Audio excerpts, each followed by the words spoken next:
Hello po Master Jet, ang sabi po sa amin ng aming bookkeeper sa July daw ang increase pero 1,500 lang naman daw.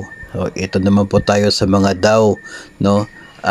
Dito ayon sa ating sender, yung bookkeeper daw nila yung nagsabi na sa July yung increase.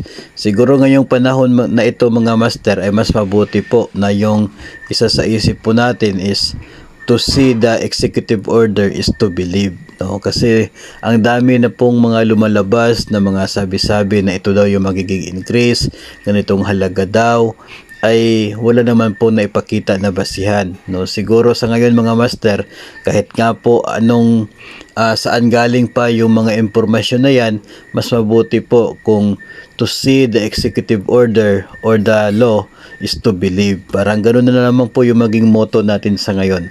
Kasi hanggat hindi po lalabas yung executive order o kaya ay isa pong Republic Act for any salary increase, no, kung wala pong ganoong lalabas ay talagang wala pong mayyayaring increase, no? So kahit si bookkeeper po yung magsabi niyan, ay wag muna tayong padadala kaagad at mai-excite masyado kasi wala naman po siya na maipakita na talagang published order, no, ng gobyerno na pwedeng gawing legal basis sa pag-implement ng increase, no? So mas mabuti po na hintayin natin yung magiging ilalabas na order from the president o kaya ay kung makapag-aproba ng isa pong bill para maging batas, ayun po yung hintayin natin mga master, kasi kapag ilalabas na po yan, doon po masasagot yung lahat ng mga tanong as to mayroon bang increase, how much would be the increase, when yung pag-implement ng increase, no? So doon talaga sa order, sa legal basis na yan, masasagot yung napakaraming tanong natin.